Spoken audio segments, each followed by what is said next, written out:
So I'll hand it over to Tim. Don't go. Don't go. Don't go. Good morning, everybody. Good morning. I know that it's difficult because we had an incredible presentation just now from the panel. And I wanted to spend some time with the commission and the people who are here from community to talk more about the stigma reduction plan that is being written any moment. One of the things that I wanted to talk about actually with you all and why I thought this was important. I don't know, who was here for January's meeting? Who was here for February's meeting? Yay. Who was here for March meeting? Who was here right now? All right, good. Whoa, it's hard to know. So what you may know, and what you may remember, is from January, February, and March, I did some presentations that had to do with the initiation and the support of a stigma reduction plan for the LA HIV Commission. And I was actually thinking that this last moment that I was going to have with you, because this is the last time I'm going to be presenting with you. Oh, why? Anyway, so this is the last time. I thought this would be the easiest one because we're going to be talking about what you all talked about, and I'm going to present a little bit about what happened from the last conversation we had in March. But in many ways, to me, this is also the most difficult one because this morning, from when I got here at 9 o'clock to the break, there has been a number of indications to me that stigma is the most significant thing that is really creating barriers, not only for the clients, consumers, patients, but for the HIV Commission itself and for the provision of services that are happening throughout Los Angeles County. And so I know it's difficult because it's a complex and dynamic issue. And I want to talk a little bit about what we talked about, and then I want to talk about what happened last time and move forward. So that's what we're going to do. So again, you know, in the plan and the strategy, there's language that's talked about how significant the impact of stigma on a lot of different levels is on the provision of HIV care and services. You have that in the plan. You have that in the strategy. I'm just going to say right here, it says evidence shows that racism, HIV-related stigma and discrimination, homophobia and transphobia have a profound impact on HIV prevention efforts and exacerbate the fears and unease that the most vulnerable residents face accessing information, services, and prevention. You know that that's part of the strategy, and it's always, I think, a difficult to think about what can you do about that in a way that would actually make a lot of difference. And so we're going to talk a little bit about that right now. In January, the people who were here, who remember that they were here in January, the people that remember that, what we did is we talked about a framework. We talked a little bit about how to look at stigma from the different ways it manifests. And we talked about a framework about how stigma impacts HIV-related disparities, especially racial and ethnic disparities. That's what we talked about in January. And we talked about the intersectionality of stigma with HIV stigma with other things like race, ethnicity, gender orientation, sexual orientation, and how significant that is. So we talked about that in January. In February, here's what I did. So I'm just going to show you, this is what we did. We talked a little bit about a little framework. We talked about felt stigma and internalized stigma. We talked about the fact that those come from the person who's actually experiencing the stigma that's happening to them. We talked about enacted stigma or the discrimination that people feel from providers, from organizations, and from policies. We also talked about structural. So one of the things that I'm bringing back to you in terms of the commission, but in terms of and also everybody who's listening right now, is when you're thinking about a plan, it's important to figure out what are we trying to address in that plan that relates to what manifestation of stigma are we talking about? Are we talking about the overt discrimination that clients and patients feel when they're meeting providers, and you guys just gave a lot of examples about this today, when they're meeting providers who are not ready to receive them in a respectful way? Is that where you want to really make some efforts and some recommendations around? That's just an example. So, or you want to talk about policies and structures. How are you even asking information to people? What's the language that would be destigmatizing in some of the forms and things that you need to, that people need to fill out to get their services needs met? I also, just to say, again, I gave you this before, but there's a model that I would also recommend you have as a way of describing, almost like a logic model. How does this stigma reduction that you're going to do result in increased access to care, increased access to testing, increased engagement in services, and decreased things like provider stigma?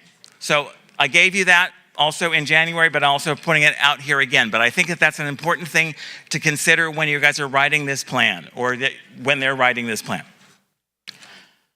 In March, so in February, because it was Black History Month, we did a panel like this panel that was just here with 4 incredible presenters, and I facilitated the panel, but they talked about the state of HIV in the Black community, and they talked about stigma on a lot of different levels. They talked about it from a structural level, they talked about it from within the community, they talked about it, how it's intersections with HIV, and I think that those comments would also help to move forward with whatever the plan would look like for the commission and for the communities. And then in March, what we did was we did more of an interactive meeting where you all were asked some questions about where do you think the priorities should move, where do you really want to focus your efforts with regard to stigma reduction, and what kind of level that do you really want to look at that really makes the most impact around the disparities in HIV. So that's what you guys talked about in March. Here's what you said. I asked you one question about where do you think the efforts or the energy should go with regard to the different ways in which stigma manifests. Most of you said at the time who were here in March, if you were here, remember you were here in March? You were here? You said this, you remember this, you're gonna commit to what you said. This is what you said. You said that mostly that it was really about focusing on provider or organizational stigma, that really felt like the juice, that really feels like that's the important thing to really kind of make some efforts around. And then community was also another one, and structure and policies was the other thing. It wasn't like either or one, if you don't do one, you have to do all of them. But I think it's important for you to realize that the community said this, because this was a group of, at the time, a group of about 100 people who answered this question, really talked about the fact that it was really less about the clients maybe offering them support, but when you're looking at stigma, to look at larger systems, larger places in which that stigma exists so that people won't feel it as much as they're feeling it. So that's what you said. I asked you these questions. I asked you the questions about what more information would you want to make this stigma plan happen? And then we asked you what recommendations do you have on focusing and moving forward with a stigma reduction plan? And so you did a lot of table work, and we got those on notes on easel pads. And one of the things that I heard this morning that I thought is really important, and it makes me crazy, so I just want to let you know this makes me crazy, is you come up with a list of easel pad stuff, and then the easel pad, nobody knows. Where is that easel pad? Oh, that was a nice easel pad. So you gave a lot of information. One of the things I really appreciated with that particular activity is that the commission was really working in a very integrated way with the community members who were there at the time. And so we got information from everybody who was participating. And Julie, is Julie here? Where's Julie? Where's Julie? Julie, yay! Julie, yeah! One thing for Julie, first of all. And then let me tell you why we're loving her. So we're loving her because she took all of that, which was a lot of stuff, and created themes. Like, what are the themes that we heard from all of the different, just the different input that people gave on that day. And then she created this document for me to look at. And I said, that's good, Julia. You did a good job. So anyway, it's really up to her that she did this. I want to let you know that it was her that did this. And And I think that this is helpful to see. I really do think this is really helpful to see. So here are some of the things that came out of that particular document. I mean, the particular activity. People said that they need a needs assessment or a data collection, more data collection and listing surveys to really make this stigma plan happen. So you guys talked about the fact that you need some more information from people. You talked about that it's really important to get more research on best practices. I also want to say that we just heard some research on some best practices. And so I think that that's one way. And I think we heard them also in February when the panel was talking about what's happening in the Black communities. People talked a lot about the need for training. That implicit bias training on stigma needs to happen at the provider level, at the organizational level, and that needs to be something that's put into institutionalized on some level so that people can really understand what the clients are facing when they're saying that they're not coming back, that kind of thing. They talked about educating the general community about stigma. You talked about really using the people's voices who are feeling stigmatized as a part of the thing to really generate the plan. And again, we heard some voices here, but those voices were people who were doing research. But I think people were talking about how do you get from community what they believe would be the most important things to address if there's a stigma plan is happening. The other thing I want to say, this is just an aside, is I think people need to know that a stigma plan is happening. Just in general, because I think I heard from somebody who was also helping me to put these themes together, that when we were doing that activity, even though we talked about what we were doing, people weren't understanding, well, what would a stigma plan look like? And why are we even doing it? So I think that there needs to be information and community needs to know that that's something that you are really focusing on. People talked about an organizational change to some of the systems so that people aren't experiencing stigma in the particular way that they're experiencing it. So what would you do at a systems level to really reduce some of the stigma that people are feeling when they're engaging in those systems? And then they talked about just even some of the intake tools, I just said that, but some of the questions that people are asking around information that they need from people. And those were some of the themes that they said. What do you think about that? Does that sound, what's it sound like? Somebody respond to me. Give me something. Good, bad, yeah. No, that sounds accurate because there was a lot of talk around us about, well, we're talking about stigma. What's the plan? What's stigma? Because we have to break it down. We have to break it Right. down. Okay. Anything else? Anything else from what people remember from last month? Does this feel like an accurate? Yes? Yeah, go ahead, one more time, please. The only thing that I'm not sure I covered it, but we talked a lot about Right. And so, that's it's hard to probably see from that. That's about maybe the fifth point. It says engage community through the entire plan development, the process to ensure buy-in and lift up the voices of people who are experiencing stigma. So those are I think they're really great recommendations to move this forward. The thing that I also want to say is I have some recommendations for you. Are you ready? Yes. Okay. Are you guys ready? So one of the things that I'm thinking I'm hearing, I heard this today, but I've heard it in the other times that I've heard, is that there needs to be some common language that's used around stigma. First of all, what it is, you just said what it is, how you break it down, how are you guys describing the breakdown of that? And then I think today I also heard quite a bit about the fact that there's language that continues to happen that is stigmatizing to people. And so how are we addressing the diverse communities and what is the best way to do that, or what are some of the ways we do that? I think that that's important as a commission to think through that. I think that's an important thing to think through. I think it's really important. These are the things, so please agree or disagree, this is fine, but I'm just gonna tell you what I think. So I think it's important to adopt a framework. Like what are the ways we're breaking it down? I gave you a way, but what are the ways we are breaking it down? And I also think it's important to have a framework that shows how breaking down stigma relates to disparities and relates to engagement and care. I think you need to map it out, because I think it is a complicated thing and it needs to be mapped out so that people will buy into it and believe it. And I gave you some examples, but you can come up with your own. And I think I said this before, but I think you need to have a really almost like a marketing effort to let the community know that you are really seriously engaging in doing a stigma reduction plan, and what do people think should be in that? Or what do you think we're doing this? What would you say? I really think you need to let people know. So it's not such an insular kind of process.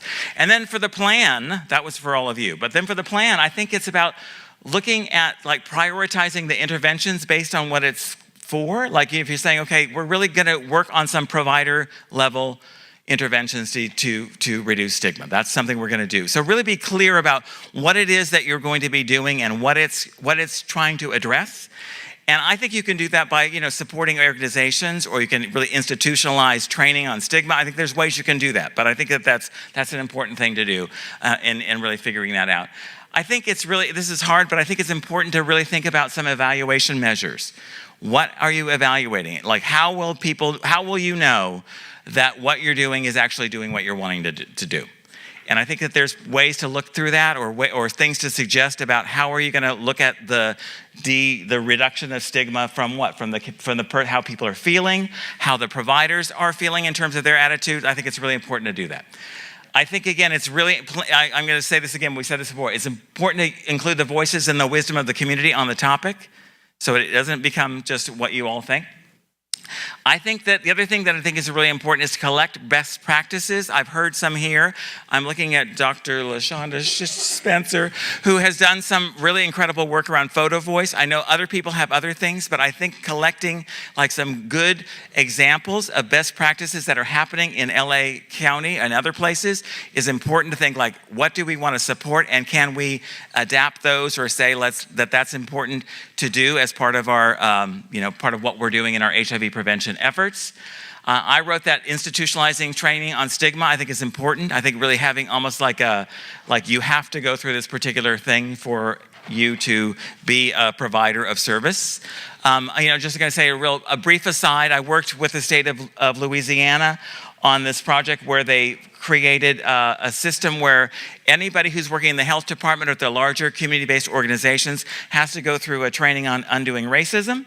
And then they have to go through a training on deconstructing homophobia and transphobia. That they have to do that. They put money aside. That's the main thing. And for them, again, I've worked with them on some of this, but for them, they felt like that was almost important enough, just so that people would have common language. People know that we're going to be talking about it. People know that that's going to be what's going to happen. So there's ways to even think about like how do you institutionalize some training or some education for providers.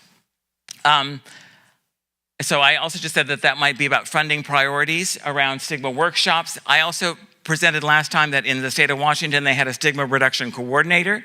So maybe it's really about thinking about, is there somebody that would be at a higher level that would really be helping to organize all of these efforts? Would that be something to suggest or think about? And then again, I said this before, but it's about really creating almost a framework to connect the dots. How do you connecting the dots between what did a stigma reduction workshop have anything to do with me feeling like I can trust you or go to a training? Go test. So I think it's really important to do that. So those are the things that I'm believing happen. I'm giving you a really simple framework. It could just be as simple as, what are you doing on a community level? What are you doing for the clients in terms of supporting their internalized or anticipated stigma?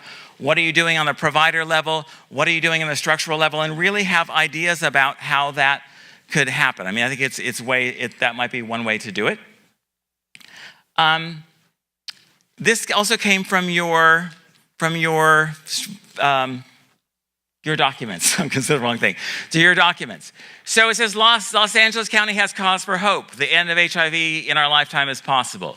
Transmission could be curtailed through viral suppression, the use of ART for PrEP. However, the work of the county needs to be strategic and focused. Get persons diagnosed who are unaware of their HIV disease. Get PLWH who are out of care into care. Get persons of high risk of HIV into PrEP. But to mitigate the impact of HIV and related stigma is necessary to prevent further transmission and to really make a difference. I think you have been saying that throughout today. And I know one of the other things I want to say is that a number of places are trying to do stigma reduction work. I think the state of California is doing it, San Francisco Department of Public Health. I gave you something from Chicago and from Illinois. And so I think it's also about looking at what other people are doing, but also recognizing that I don't think that there's a really clear, easy pathway to take. But I think it's really important to look at these frameworks, to look at the pathway that has been afforded, and we've just talked about it, and look at other places that what they've been doing to think about what you can do. And it wouldn't be a presentation from me unless I made you interact. So I'm going to have to make you interact before I leave, because it's been 4 times and you need to interact. So here's the last thing. I gave you a card or something. There's something to write on the table. There's a little card. There's cards there. I told you that there was a reason for the card. And if you don't have a card, we'll give you something to write with. I want you to think about, what are you willing to do personally in your role, either as a commission, as a person in the community, as a person who's very much cares about communities and the people that we encounter? What are you willing to do to support a stigma reduction plan here in the LA County? And how will you be accountable? Who will be benefiting from that? Write a couple of notes about that right now. Right now. Right this minute. I need you to commit. I want a commitment.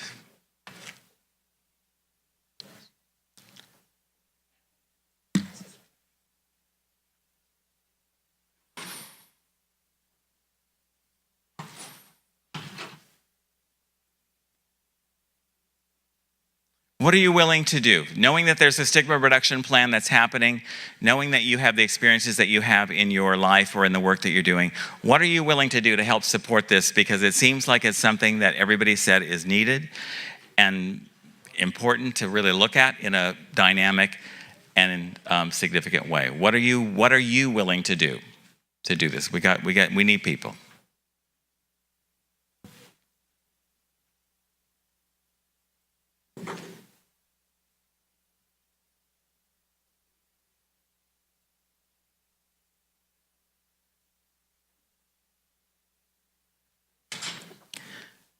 And when you're ready, I want you to get up. Get up.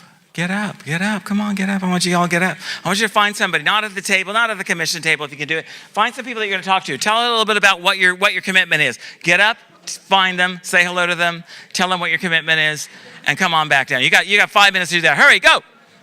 Thank you. So thank you, everybody, for doing this. Thank you for having me.